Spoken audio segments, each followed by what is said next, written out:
ওবায়দুল কাদেরের বান্ধবী চাঁদনী উপজেলা মহিলা দলের সভাপতি। আওয়ামী লীগের সাধারণ সম্পাদক এবং সাবেক সড়ক পরিবহন ও সেতু মন্ত্রী ওবায়দুল কাদেরের বান্ধবী আরজিনা পারভিন চাঁদনী গাইবান্ধা জেলা পলাশবাড়িয়া উপজেলা মহিলা দলের সভাপতি হয়েছেন। এ নিয়ে এলাকায় ব্যাপক চাঞ্চল্যকর সৃষ্টি হয়েছে। সামাজিক যোগাযোগ মাধ্যম ও সমালোচনার ঝড় উঠেছে। বিএনপির একটি অঙ্গ সংগঠনের কমিটি নিয়ে অভিযোগ রয়েছে, মোটা অঙ্কের অর্থের বিনিময়ে পলাশবাড়ী উপজেলা মহিলা দলের কমিটি অনুমোদিত করা হয়েছে। গত 20 ডিসেম্বর গাইবান্ধা মহিলা দলের সভানেত্রী ও সাধারণ সম্পাদক স্বাক্ষরিত দলীয় প্যাডে পলাশবাড়িয়া উপজেলা মহিলা দলের কমিটির তালিকা প্রকাশ করে। এই কমিটিতে আরজিনা পারভিন চাঁদনীকে সভাপতি ও সুরাইয়া বেগম শিউলিকে সাধারণ সম্পাদক করে 51 সদস্যের কমিটি ঘোষণা করা হয়েছে। পরে এই কমিটির তালিকা ফেসবুকে ছড়িয়ে পড়ে। এতে উপজেলা বিএনপির ও অঙ্গ সংগঠনের দলীয় নেতাকর্মীদের মাঝে ব্যাপক ক্ষোভের সৃষ্টি হয়েছে। তারা ফেসবুকে প্রতিবাদ জানাচ্ছে। জানা যায়, পলাশবাড়ী উপজেলা মহিলা দলের নতুন সভাপতি আরজিনা পারভিন চাঁদনী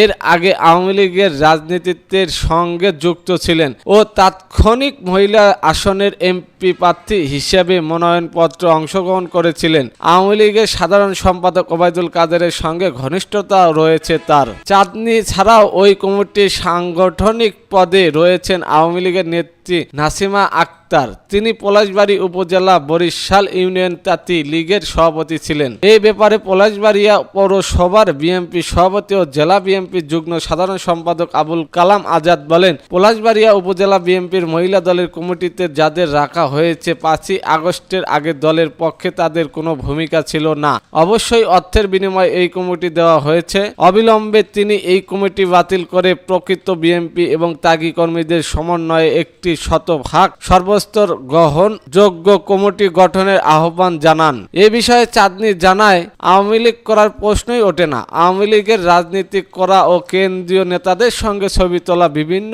বিষয়ে এই রকম ছবির বিএনপি নেতাদের সঙ্গেও রয়েছে।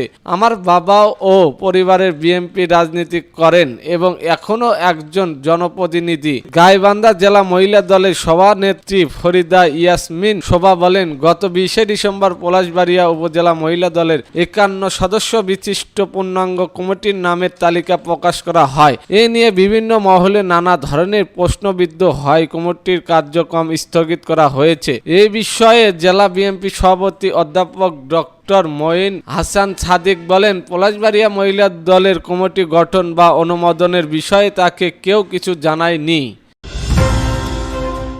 এদিকে জানবেন, দেশকে নিয়ে ষড়যন্ত্র চলছে বললেন আমিনুল হক। ঢাকা মহানগর উত্তর বিএনপির আহ্বায়ক আমিনুল হক বলেছেন, 17 বছর ধরে বাংলাদেশের রাষ্ট্রীয় যতগুলো সব জায়গাতেই আওয়ামী লীগ স্বৈরাচার দোসরদের নিয়ন্ত্রণ ছিল। সেই নিয়ন্ত্রণ থেকে দেশ এখন পর্যন্ত পরিপূর্ণভাবে মুক্ত হতে পারেনি। তারা রাষ্ট্রের বিভিন্ন গুরুত্বপূর্ণ জায়গায় বসে বাংলাদেশকে নিয়ে একটি অস্থিতিশীলতা তৈরির ষড়যন্ত্র করছে। রোববার রাজধানী উত্তরা আজমপুর সরকারি প্রাথমিক বিদ্যালয় মাঠে উত্তরা পূর্ব থানায় বিএনপির এক কর্মী সভায় ও রাষ্ট্র মেরামতের বিএনপি ঘোষিত 31 দফা নিয়ে কর্মশালায় এইসব কথা বলেন তিনি। আমিনুল হক বলেন, জনগণের প্রত্যাশা পূরণে অন্তর্বর্তী সরকারের দীর্ঘগতি চলছে। উত্তরা পূর্ব থানা বিএনপির আহ্বায়ক শাহ আলমের সভাপতিত্বে কর্মশালায় ঢাকা মহানগর উত্তর বিএনপির সদস্য সচিব মোস্তফা জামাল, যুগ্ম আহ্বায়ক মোস্তাফিজুর রহমান সেগুর, এস.এম. জাহাঙ্গীর হোসেন, ফেরদৌস আহমেদ বিশিষ্ট